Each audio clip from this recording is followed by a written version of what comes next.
Dulu dia ngaku Dedi itu sempat ngasih uang dia 4,5 juta untuk terus nanti akan ditambah lagi mencabut. Uangnya dia tak terima, Ada tapi buktinya dia Bu nggak. Elsa? Ada bukti pemberian uang itu? Mendampingi Titin selaku saksi di Tipidum 3 pada Skrim. Kami hadir atas undangan penyidiknya dalam hal laporan Pak Jutek Bongso kepada Ibtu Rudiana. Lalu sekarang katakan bukan hanya dari Aib dan Dede, ya saya nggak tahu dari mana lagi, karena itu fakta persidangan. Iya. Siapa tahu ada sutradara lagi, kita mau tunggu, gitu kan? Nah, kami nggak tahu itu dari mana. Kalau Yang masalah itu bukan Rudiana sendiri yang melakukan investigasi. Bersama tim Dan tuh berapa orang berarti Bu Elsa? ada 5. Lima Ada orang. 5 orang polisi yang Rudiana itu tahu tidak Ibu Elsa keberadaan Aib, karena yang ditunggu-tunggu oleh banyak orang adalah kemunculan dari saksi kunci Aib. Assalamualaikum warahmatullahi wabarakatuh. Balik lagi di channel Top Review bersama Heri Heran di sini. Oke guys, terima kasih buat kalian yang telah bergabung di channel ini. Mudah-mudahan kalian diberikan keberkahan, murah rezeki, panjang umur. Amin ya rabbal alamin. Masih mengawal kasus Pina Cirebon hingga tuntas. Oke guys, kita akan mencoba reaction video di mana Pak Jutek Bongso di dalam sebuah acara menyatakan jika cerita yang dari 2016 hingga sekarang ini bukan cerita daripada Aib dan Dede, berarti ada sutradara lain. Nah, di sini Pak Jutek Bongso masih menunggu dan dia siap untuk terus memperjuangkan 7 terpidana ini, di mana bahwa ini menurut Pak Jutek adalah sebuah kecelakaan tunggal, bukan kasus pembunuhan berencana. Berikut ini videonya. Menurut Anda kenapa kasus ini bisa berubah dari kecelakaan kemudian menjadi pembunuhan? jadi gini Mbak Tasya, kasus ini kan memang sudah diperiksa di kepolisian, pengadilan tingkat 1, tingkat 2, kasasi kasasi ya. Iya. Dan sudah dinyatakan dan sudah inkrah itu pembunuhan.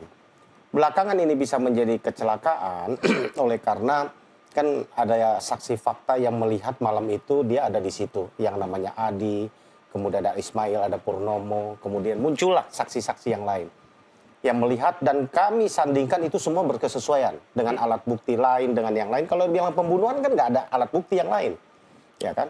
Dari awal kasus ini kami udah curiga bahwa ini penuh kejanggalan, bahwa klien kami bukan pelakunya. Kenapa? Kami mau sampaikan satu. Kalau tadi diceritakan bahwa Rudiana setelah melihat, berdasarkan pengakuan dia di BAP ya, dia datang ke Polsek Talun melihat motor dan melihat bahwa itu nggak mungkin itu kecelakaan, lalu melakukan penyelidikan sendiri sebagai polisi, lalu tanggal 31 Agustus 2016 itu dia bertemu dengan Aib dan Dede. Lalu timbullah cerita dan ini sampai ke hari ini jalan cerita itu. Lalu sekarang katakan bukan hanya dari Aib dan Dede, ya saya nggak tahu dari mana lagi, karena itu fakta persidangan. Iya. Siapa tahu ada sutradara lagi, kita mau tunggu, gitu kan? Nah, kami nggak tahu itu dari mana. Kalau berdasarkan fakta persidangan dan di dalam pertimbangan hanya itu. Siapa tahu ada lagi yang baru, ya kami tunggu, makanya kami lagi tunggu, gitu kan? Iya.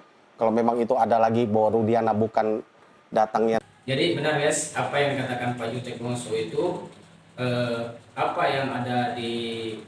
yang terjadi itu di fakta persidangan dengan para saksi yang dihadirkan berkesesuaian dengan apa yang terjadi. Jadi kalau memang di sini adalah ada pembunuhan berencana, berarti ada bukti lain, tapi hingga saat ini kan bukti itu belum pernah ada atau dihadirkan. Dari mana? Dari Aib dan Dede. Karena dalam laporannya, dalam fakta persidangan jelas-jelas itu mengatakan itu.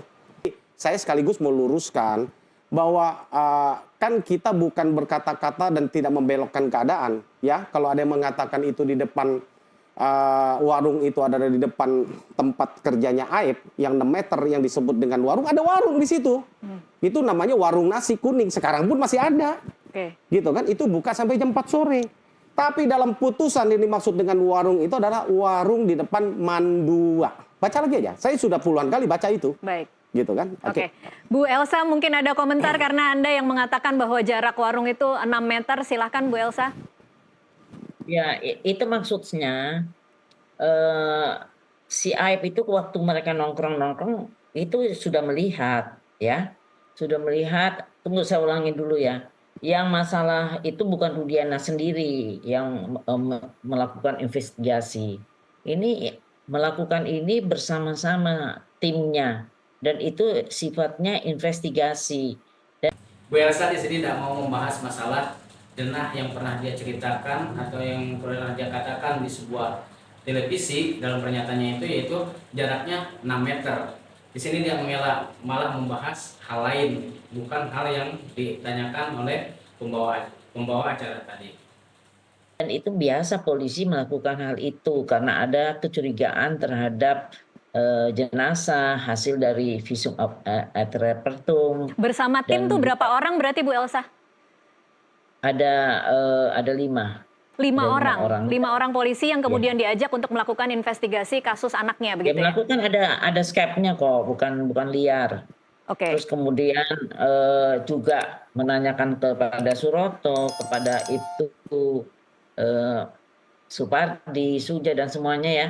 Dari hasil itu baru ke lapangan. Jadi lihat ininya, helmnya, lihat motornya. Terus bertanya kondisi yang lain-lain, dokter segala rupa. Jadi nggak sembarangan aja, Mbak. Jadi dilihat terus kemudian ditanyakan apakah itu ada kecelakaan di sana. Yang jawab nomor 1 waktu itu Dede. Dede bilang nggak ada, yang ada kecelakaan justru Dede. Tapi Dede itu baru kerja 2 bulan, tidak tahu bahwa nama-nama orang itu. Tapi dia mengenal. Baik. Dan kalau Aep sudah bekerja 5 tahun. Jadi dia mengenal dan kemudian bukan Aep aja sekarang, oke lah Dede kan ada namanya si Rana alias Piying. Itu dia terang-terangan menjelaskan sampai sekarang tidak pernah berubah, menjelaskan bahwa ada di BAP berkas, ada juga di putusan, dan dia melihat adanya perkelahian, pukul-pukulan. Dia melihat perempuan bernama lihat perempuan kecil, dia bilang, dan dia melerai dan supaya jangan ribut berantem itu, pukul-pukulan itu aja. Jadi Baik, Bu Elsa, kalau boleh tahu apa kabar Ibtu Rudiana hari ini? Bagaimana komentar dia menyaksikan seluruh persidangan PK ini? Dia kasih tahu poin-poinnya, ini nggak benar, ini dia kasih tahu saya, dan saya juga sedang lakukan segala upaya hukum yang benar ya untuk kepentingan klien saya. Dan Pak Jutek berupaya melakukan PK untuk kepentingan klien, ya silakan, kita saling menghormati. Jadi apa tanggapan Ibtu Rudiana ketika dia menyaksikan sidang PK selama ini, dan menurut Ibtu Rudiana bahwa banyak poin-poin yang sebenarnya tidak ada menurut Ibtu Rudiana. Nah, berarti kan dia punya skenario lain yang kemungkinan kan tetap berbeda karena menurut Ibtu Rudiana pasti versinya beda, dan menurut kesaksian fakta yang dimana berkesesuaian tetap berbeda. Tapi yang dijelaskan di sini kebanyakan orang sekarang cenderung lebih percaya kepada para saksi PK di sidang PK karena berkesesuaian fakta dengan fakta di lapangan dengan fakta di persidangan. Sementara Ibtu Rudiana hingga saat ini setiap kali dikonfirmasi selalu mengelak terus. Ibtu Rudiana itu tahu tidak Ibu Elsa keberadaan Aep, karena yang ditunggu-tunggu oleh banyak orang adalah kemunculan dari saksi kunci Aep. Kita tidak pernah tahu keberadaannya dan kemudian orang-orang berasumsi bahwa Rudiana tahu di mana keberadaan Aep. Rudiana nggak tahu, yang tahu saya. Pada waktu sidang di lokasi, Aep ada sama saya, sama Fitra. Jadi nggak usah kejar-kejar Rudi. Nggak mungkin Ibtu Rudiana tidak tahu kalau Ibu Elsa tahu. Setidaknya Ibtu Rudiana telah menanyakan keberadaan Aep di mana, karena beberapa waktu lalu Aep dengan Ibtu Rudiana pernah teleponan yang beredar di media sosial. Yang kala itu disinyalir bahwa Aep lagi teleponan sama Ibtu Rudiana. Jadi kalau Bu Elsa menyatakan Ibtu Rudiana tidak tahu keberadaan Aep, itu tidak mungkin. Di sini ada kebohongan Bu Elsa. Karena kan dia tuh ingin menutup-nutupi terus. Melulu deh. Yang tahu saya kuasa hukumnya. Dan Udah kan? apa komentar Aib, Bu Elsa? Ya, komentarnya dia tetap berpegang pada fakta yang dia alami, terus dia malah lebih detail lagi, dia jelasin kenapa dia bisa tahu anak-anak ini, kenapa ini semua dia jelasin kepada saya, dan saya lihat oh iya. Bahwa kemudian Liga Akbar, kemudian Dede sudah menarik dan merasa bahwa itu semua Ya, adalah bagian dari silakan orang rekayasa. menarik terus, silakan aja, masuk akal nggak keterangan mereka tuh menarik. Mereka Liga Akbar tuh kenal dengan si Rivaldi, ya, dan ada pihak-pihak lain yang menjelaskan tentang hubungan kenal Liga Akbar, dan mana tahu Rudiana Baudaya itu kenal dengan Rivaldi itu, dan kemudian dia juga menjelaskan bahwa Rivaldi BBM sama dia mampus, Eki sudah mati. Mana mungkin Rudiana mengatakan demikian? Itu ada dalam BAP dan keterangannya di bawah sumpah. Sekarang mau cabut-cabut silakan lah. Sekarang memang musimnya cabut-cabut semuanya. Silakan aja, Oke. ya kan? Itu hal-hal kecil yang diterangkan Liga Akbar. Itu nggak mungkin orang lain tahu. Seperti setelah Aldi diproses tidak ada permasalahan 1x24 kan dilepas. Tinggal 7. Siapa yang menunjuk ada terkaitannya Rivaldi? Penyidik tidak ada yang kenal sama mereka semuanya. Kemudian mereka pun yang mengatakan bahwa ada satu lagi yang bernama Rivaldi. Nah, Rivaldi itu ternyata dalam tahanan. Dia tanggal 29 melakukan penganiayaan kepada perempuan, dan dia juga dihukum. Hukumannya juga ada di tangan saya. Baik. Ya, saya cari hukumannya ada. Siapa yang dianiaya? Itu keterangan dari mana? Emang dari penyidik. Rudiana apalagi nggak kenal sama mereka, tuh kan anak jauh di bawah umurnya. Jadi terserah aja kalau memang maunya begitu keterangannya. Kita juga punya keterangan yang sangat masuk akal. Nggak kenal lah dengan mereka. Baik. Baru tahu setelah diberitahu oleh Dede dan Aib. Tapi nama-namanya satu yang tahu adalah Aib. Nah, sekarang Aib dikejar-kejar kayak apa ya? Maksudnya untuk apa suruh cabut lagi? Sudah berkali-kali Aib. Padahal dulu dalam pernyataannya Aib tidak mengenal satupun di situ. Bahkan dengan Peggy sendiri, ya, dia tidak kenal. Dengan yang lain pun tidak kenal. Cuma kenal muka, tidak kenal nama-namanya. Tapi di sini Bu Elsa menyatakan bahwa itu Rudiana itu tahunya semua dari Aib. Nah, berarti kan benar di sini tuh Aib memang benar-benar ada sesuatu yang memberitahukan kepada Ibtu Rudiana, padahal Aib sendiri tidak dulu pernah bilang dalam pernyataannya dia tidak mengenali nama orang-orang tersebut. Tapi di sini kata Bu Elsa bahwa Ibtu Rudiana tahu daripada Aib.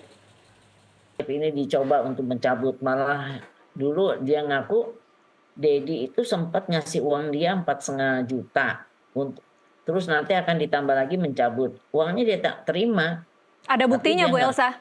Ada bukti pemberian uang itu? Aib ada, si Suroto juga dibayar 2 juta untuk cabut, tapi Suroto nggak cabut. Nah di sini guys ada pengakuan Aib bahwa Aib pernah diberi uang oleh Kang Deddy Mulyadi sebesar 4.500.000 untuk mencabut BAP-nya. Tapi Aib tidak mau, katanya. Bahkan Pak Deddy Mulyadi bisa menambahnya lagi. Tapi biasanya kalau Pak Deddy Mulyadi memberikan uang tadi itu untuk uang transport, uang makan. Kalau memang itu terjadi adanya seperti itu, mungkin kita akan tunggu benar atau tidak pernyataan Aib tadi. Akan lebih meyakinkan Bu Elsa Jadi kalau itu kemudian faktanya. Aib bisa muncul ke publik dan menjelaskan dan menunjukkan bukti-bukti itu. Ngapain? Udahlah, untuk apa? Kita tidak perlu muncul-muncul di TV. Yang paling penting nanti pembuktiannya. Oke, saya Ngapain di media? Terus nanti mau dibully gitu, klien saya. Aib akan didatang, akan dihukum, pokoknya ancaman terhadap Aib itu terlalu banyak. Jadi kami bilang, kenapa Aib diancam? Saya udah tahu siapa yang ancam juga saya tahu, ada di TikTok, ada di berita-berita, dicari kemana-kemana. Emangnya siapa gitu Baik. loh Aib ini? Dia punya lawyer Baik. yang akan melindungi secara bukan melindungi secara badaniah ya. Baik, Bu Elsa. Pukul-pukulan kita nggak punya predikat kayak begitu. Ya kan sebaiknya AF memberikan pernyataan, klarifikasi. Kalau dulu waktu awal-awal kan paling gencar dia. Dipanggil kemana aja dia tetap mau. Dalam podcast apa aja dia tetap mau. Tapi sekarang dia malah ngumpat. Bahkan keberadaannya disembunyikan oleh para lawyernya. Nah di sini kan kalau memang AF itu benar, tidak salah, kenapa harus sembunyi? Ngomong aja kan terus terang. Meskipun hingga sekarang masyarakat Indonesia tidak mempercayai keterangan daripada AF. Oke, saya ke Mas Reza untuk pertanyaan terakhir. Mas Reza, harapan keluarga seperti apa? Jadi memang harapan keluarga itu kasus ini segera selesai, segera terang benderang, dan juga bisa terjelaskan ada apa selama 8 tahun ini sampai kasus ini susah terungkap. Dan apapun nanti hasilnya, pihak keluarga akan menerima dengan legowo. Itu aja sih sebetulnya pesan dari pihak keluarga yang ingin disampaikan. Jadi ingin kasus ini segera selesai dengan sejelas-jelasnya dan terang-terangnya. Baik. Apa yang dibutuhkan, saya mungkin bisa membuka dokumen-dokumen apa yang pernah dilakukan di 2016 untuk menyatakan bahwa peristiwa itu memang ada. Jadi penjelasan apa sih pasalnya yang dibutuhkan, karena kita didampingi tim kuasa hukum Pradi. Baik, selamat pagi teman-teman media. Hari ini kami tim DPR Pradi sama PBH DPR Pradi Pusat mendampingi Titin selaku saksi di Tipidum 3 pada Spree. Kami hadir atas undangan penyidiknya dalam hal laporan Pak Jutek Bongso kepada Ibtu Rudiana. Saksi-saksi yang mengajukan sebelumnya ini merupakan saksi ke-11. Ya, kurang lebih kita sudah menghadirkan 10 saksi dan Bu Titin saksi ke-11 dan rencananya akan ada saksi tambahan lagi dari kita. Kalau ini sudah pemanggilan saksi ke-11. Kurang lebih 10 ya. Kurang lebih 11. Kita sudah hadir, sudah datangkan. Berarti nanti diakhiri dengan pemanggilan dari pihak terlapor, itu Rudiana begitu Bang? Pastinya. Kalau ada pelapor, ya terlapor juga dipanggil. Bu Titin kan kemarin pas laporan kasus kan juga sudah ada yang dilayangkan kan lapor polisi dari Sakatatal sempat dipanggil. Itu Ibu mempersiapkan berkas lumayan banyak. Ini akan berkas-berkasannya itu atau bagaimana? Kalau yang Sakatatal kan berkaitan dengan pengakuannya atau keterangan palsunya Dede dan AF yang berkaitan dengan peristiwa yang terjadi di tanggal 27 Agustus 2017. Kalau saya memang kesaksian saat ini berbeda. Ini surat panggilannya. Jadi kesaksian yang kali ini terlapornya yang diduga atas nama Bapak Rudiana, ya. Kemudian pasal yang diterapkan ini silakan nanti Bapak dari ini yang dijelaskan. Jadi antara panggilan buat Sakatatal dengan panggilan buat saya itu kesaksiannya berbeda. Kalau Sakatatal mengenai keterangan palsu Aib dan Dede di kepolisian, kalau saya mengenai laporan yang disampaikan oleh Pak Jutek mengenai Bapak Rudiana. Mungkin pasalnya? Pasalnya di dalam ini kita banyak ya. Ada pasal 422 KUHP, pasal 351 ayat 2, pasal 33 ayat 1, pasal 335 ayat 2, pasal 242 ayat 2 KUHP. Ini terkait kode etik. Oh, pidananya dong. Bukan KUHP. Berarti sejauh ini pemeriksaan atas laporan Pak Jutek masih belum pernah pemeriksaan saksi. Ya, pemeriksaan saksi dari pelapor. Jadi kalau sudah memenuhi 2 alat bukti ya kemungkinan naik kan dalam tahap penyelidikan. Tapi dalam laporan ini Pak Jutek berarti pelanggaran kode etik dan ada dugaan Ya di sini laporannya itu ya Peniksaan. KUHP, Oh, kode etik. bukan kode etik. Peniksaan. Peniksaan terhadap yang sekarang 8 terpidana. Kalau yang lain kan sudah memberikan keterangan. Tinggal mungkin saya waktu itu yang sebagai kuasa hukum di 2016, apa sih yang saya tahu? Mungkin ke sana ya Pak, ya, anaknya sih. Apa sih yang saya tahu? Karena Bu Titin ini kan dulu kuasa hukumnya Saya katakan Sudirman. jadi tahu lah, sedikit banyak pasti tahu. Dan ada dokumen yang Akan diserahkan dan menguatkan ya Bu ya. dan itu dibawa pada dibawa Di bawah dong. sudah dihadirkan di sidang PK kemarin nggak, Bu? enggak, belum sepenuhnya ya. Karena kan kalau kita sidang PK tergantung pertanyaannya gitu kan. Kalau pertanyaan mengarah di situ kita berikan. Sekarang mungkin kalau di sini pertanyaannya mengarah pasti saya hadirkan. Terima kasih. Oke, nanti hasil Jadi guys, kalau tadi ada pernyataan dari kuasa hukum keluarganya Vina, dia pun merasa heran kenapa kasus ini berlarut-larut, yaitu dari 2016 hingga sekarang masih belum terungkap. Namun begitu, dia tetap percaya dengan hasil fakta persidangan, apapun yang terjadi akan tetap legowo menerima. Dan untuk mengenai pemanggilan Ibu Titin ke reskrim, yaitu mengenai tentang pelaporan Pak Jutek Bungso pada kala itu, yaitu untuk menjadi saksi yang ke-11 karena sudah ada 10 saksi terperiksa sebelumnya. Oke guys, nah itu aja yang bisa disampaikan. Mudah-mudahan kalian bisa dapat info. Oke guys, makasih buat kalian yang telah menonton hingga selesai. Assalamualaikum warahmatullahi wabarakatuh.